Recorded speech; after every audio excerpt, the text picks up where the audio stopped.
Hey everyone, KK here and welcome back to another episode where we will be trying to pass and chew gum as Ukraine against not only the Russians but also the Germans and Austrians, because even though our landmass is massive, our neighbors are bigger assholes than us, and that is just unacceptable, for I wish to be the bigger asshole out of the three of them. Well, make it four if I include myself, but that will be much later on, my dear friends, because today we will just try to survive for the early years, and from there we will go on and expand as far as possible until our borders will not even make any sense. And believe it or not, but the path to actually be social democratic is quite a bit tough, not gonna lie. Since you generally have like between 9 to 11 events that you gotta pick on, right? Since if you mess up a single thing, that's it, your event chain is wrong and you will not be capable of going down the path that you so wish. And I'm being currently bombarded with so many events telling me about the lore of the region, but since I suffer from a mental disability, sadly I'm not gonna be reading any of it, and I'm just gonna hope for the best. And the only thing that we've been waiting for this entire time was the drafting of the relief bill, since Black Monday happened and whatnot, and that's exactly what we'll be going with. I need to compromise with my allies as much as possible, and thank God it did pass at the end of the day. And the important bit is that the social liberals are willing to be supportive of it, so we may still progress with our path today and not having to worry about doing jack shit else. Right now, from this point onward, I will be hit with 7 events, or 8 to be exact, and I need to answer every single one of them correctly. For example, I need to compromise with them for the sake of the country when it comes to the question of prisoners, and once they've shown that they are not capable of controlling the process 100%, I need to end the negotiations with them instantly. And obviously they will come in with the counter proposal. I am forced to accept it, even though it's gonna make me lose stability. And when it comes to matter of representation, I need to have both deputies, as in Daniello and this guy that I cannot spell the name of, be picked as an alternative. And we must hold local and national elections. And obviously the elements of the right within my government are pretty mad that we are negotiating with left-wing elements. So I still need to hammer it in, and I need to still allow for the participation of leftist elements within the government. And when it comes to my dear Vinivchenko's book clubs, I must keep them open, since it's the only thing keeping social democracy open in the, when it comes to the intellectual class of my country. And as for the question of this guy's powers, I need to shoot down their proposal to curb stomp his powers, simple as is, or I will be queued. Well, not really queued. The negotiation will simply fail and everything will be shut down. And from here I should be technically safe, and the elections will just proceed as intended, even though it said that the negotiations are at a deadlock. In a certain alternative event, the negotiation will instantly fail. So yeah, better be in deadlock than an actual civil war, as shown over here in the right corner. But yeah, we've survived the event chain. Quite difficult, I must say. I had to remember a shit ton of stuff, and not gonna lie, I was surprised that I did it in the first run. And finally, I have high support for the VDR, which is the left-wing coalition within my government. I'm generally doing a massive ass race. I have 130 days to actually finish these 2 focuses right here. I'm not including this one right here. But it's not looking good, boss, man. It ain't looking good at all. Because between every focus that I take, I need to wait 28 days. Ah, goddammit, I have 9 days. Yeah, failed by 35 days, man. If I did not pick the focus research right here, I would have been saved. Ah, whatever. I just gotta follow where the wind blows. And it blew towards social liberalism, which is not bad at all. Could have ended with, something worse, like failing my goddamn negotiations with the workers and becoming paternal autocrat or natpop. At least now we don't have to worry about any damn mechanisms that will ruin our nations, or at least make us go through civil wars. Oh, and when you think that it's almost done, you still need to complete the land reforms that you've promised to the people. Damn, there really is just so much to do. Everything is working fine and dandy. Our plans are progressing nicely, and we straight up went from -7 stability to 81, so hurrah to democracy. And apparently I can negotiate with Austria for Galicia, which is just mind-boggling. Damn! What the? I'm not even capping when I say that they gave me all of this land for free for only 40 political power. I thought that Austria would request for me to join their sphere of influence, but they were kind enough to just let me take it? What the? And with this, technically I'm done with my land reforms. I will end up with 91% reform score, which is more than enough to get the best national spirit possible, and I can focus heavily on my industrialization. I am investing heavily into an air force, well, as heavily as possible for a nation like Ukraine can, because I know that without it I will get absolutely ruffle stomped by my goddamn opposition. Oof, yeah, not gonna lie, the situation is quite perilous because I just realized that we get hit with some goddamn debuffs. Yeah, man, I get hit with 200-day long debuffs in my focus tree, which is not great, like minus 10% division attack, and I will only gain 15% division recovery rate after those 200 days are done. And the same applies for every one of these focuses. You gain a debuff first for 200 days, and you gain a buff after it. So, wow, I need to do my goddamn focus tree right now or I'm cooked. At least we have a reasonable air force, truth be told, for a nation of our size. We have 1k fighters, or rather airplanes, by 1940, which is reasonable, like he knows. And shit is going down right now. God damn, brother, not gonna lie, not looking pretty at all. And oddly enough, I'm the only one in my own front line holding. Like, you know, even the German AI left me on my own device. Up, and voila, the Russians are right here. So I'm reading this event that triggered as soon as Russia declared on us, and the TLDR of it is that the Germans are hoping that we will be capable of holding our own front line without any of their divisions until they finish off the Third International. At least the front line is holding for now. I'm going to just try and sneak in and snipe Rostov. Come on, kick them behind the river line. I don't want to face their holds. At least, like, you know, I want to be hiding behind the river line for the time being. This single tile is the only thing securing my southern border. If I don't take it, that's gonna be it for me. Okay, the perimeter has been secured.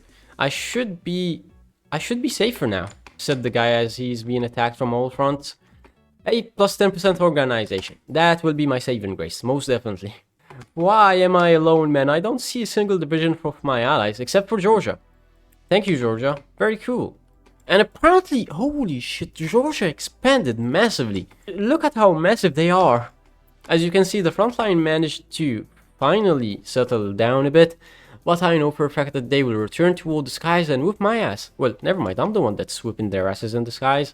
Ignore what I just said, my dear friends. That single push, by the way, that the Russians did on us, made them inflict on us 26k casualties, while losing double the amount that we inflicted on them previously, which was 80k. If only I had a small push enforcement, I would have steamrolled Romania easily. And the Russian divisions keep bashing their heads against my front line, but I'm gonna survive and thrive, fret not. And by the state of it, us holding the Russians so well in the east is allowing Germany to curb stomp the goddamn Frenchies so hard, man. Finally, I have some offensive divisions. This is the template that I'm utilizing. I'm just trying to gain my planning bonus, and I'm gonna rush toward the supply hub that Romania has, just so that I can take control over Bessarabia. Why? Just because I can. That, and I want them to cap. I don't like having a threat in my southern border. And I may be overextending myself, but I'm pretty sure that it will definitely be most worth it. Why? Because I said so, obviously. At least we're about to finish off Romania very soon. We've encircled like around 8 divisions in total. I've killed off 2 here and another 1 here, and a total of 6 over here, which is a reasonable number. Truth be told, Romania cannot afford to lose 10 divisions. And finally, they did end up capitulating while I was doing my research screen stuff. So the only threat that I have to worry about in the Balkan is the Serbian threat that is gonna fall very soon once Skopje falls as well. Thank God, finally. With this, I can actually puppet Romania. We are only gonna lose Transylvania, which is not that big of a deal. On other news, while the Balkan Pact has fallen, there is nothing left of the Commune of France. That means the Germans will head east very soon, and we will begin our offensive against the Russians. I mean, truth be told, man, it's a miracle that I managed to hold my own against the Russians. It genuinely is a miracle. I don't know how I even did it in the first place. Especially with all the debuffs that I had. Like, straight up, I'm suffering from minus 10% organization, minus 10% entrenchment, and minus 10% max planning. And I will lose another 10% defense. But it's about time for us to go back on the offensive to reclaim the land that we've lost, as shown by this line right here. Not very nice, but I'm gonna reclaim every single inch of it, bit by bit. I'm going to finish off the encircled divisions first off before I continue with my offensive. And obviously I will not be showing you every minor encirclement, but just imagine me bit by bit making it towards certain critical areas where I think, or at least I'm confident in my ability to win the battle, and trying to pass and stuff. And on other news, Bulgaria does not have a brain and they declared on the winning faction. And we've hit officially 1 million dead, or 650k dead Russians, inflicted by me obviously, while losing 140k, so we are doing fine and dandy. We've gotten a nice chunk of divisions over here, a total of 10. Reasonable, I must say. But Russia still has 150 more divisions for us to deal with. I feel like going on the offensive, even though I may lose 300k men or more, I don't mind, because by god am I not gonna micro my way all the way toward Kazan. That would be extremely painful. But this is indeed the downfall of the Russian juggernaut once and for all. Or at least I hope so. It genuinely would be very funny if Moscow is left undefended, but I doubt that's gonna be the case. I can see that they are moving in divisions from the north, but I would really appreciate it if I could just simply waltz in. Now it's open finally. We are gonna take over Moscow in about a few hours. 3, 4, and 0 finally! Would it have been cool if there was a flavor event for once you control certain states? We've already inflicted almost 850k casualties against the Russians. Overall, the Russians are almost at 1.8 million casualties, while losing a quarter of a million manpower, which is, like, you know, a lot for us. A small nation like ours cannot afford these casualties. Oh, and apparently the Russians accepted the White Peace event, which is so annoying, man. Every single time, I swear to God, the Germans just get that damn annoying White Peace event from the Russians, which just cucks me out of so much territory that I could have gained. Ah, what a loss, what a loss. So yeah, man, I generally took all of the land on my own, except for a single state in, like, you know, the middle of Asia. This one to be exact, which was released by the Germans. What the hell? Quite a disappointing war, that's all that I can say for now. Oddly enough, we are more democratic than Germany, since Kaiserreich still holds the majority of the power here. What an asshole, not gonna lie, I don't really like authoritarian bastards, including this old schmuck over here. Well, actually, that's Kaiser Wilhelm III. The second died a while ago, I did not even get notified about it. But even though the UK technically capitulated, and there are no foreign threats in Europe proper, I'm not gonna end today's run, for I have some unfinished business with the Russians. I just want them to capitulate, man. I really feel so salty that the Germans backstabbed me after so much effort from my end, and this will not be an easy war, I must add. For the Russians, even though we killed a lot of their divisions, have a cap of 120 divisions, though we decimated their air force, so we, like, you know, we have the advantage when it comes to the air. But fret not, my dear friends, fret not, we will survive and we will pass. The good thing about having so much land in Asia is that you distract a lot of Russian divisions. So you can just swoop in and actually take so much land before they manage to react properly. And obviously I'm not gonna call in my allies into this war, I don't want them to take any land from me. Nor do I want to risk any wacky events where Russia white pieces the Germans.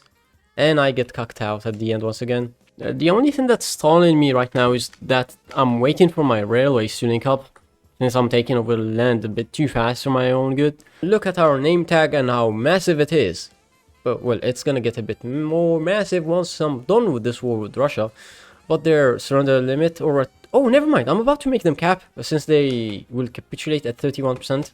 By the way, I'm doing all of this as a social democratic regime, which is weird as hell, because technically in real life, or rather, a social democratic regime should not be capable of going to war against another nation like this. They would suffer so much opposition if they try to act in a warmongering fashion. And any second now, I'm at 99%, and I'm nearing the gates of Kazan. And the game is freezing, so that means only one thing: Russia capitulated, huzzah!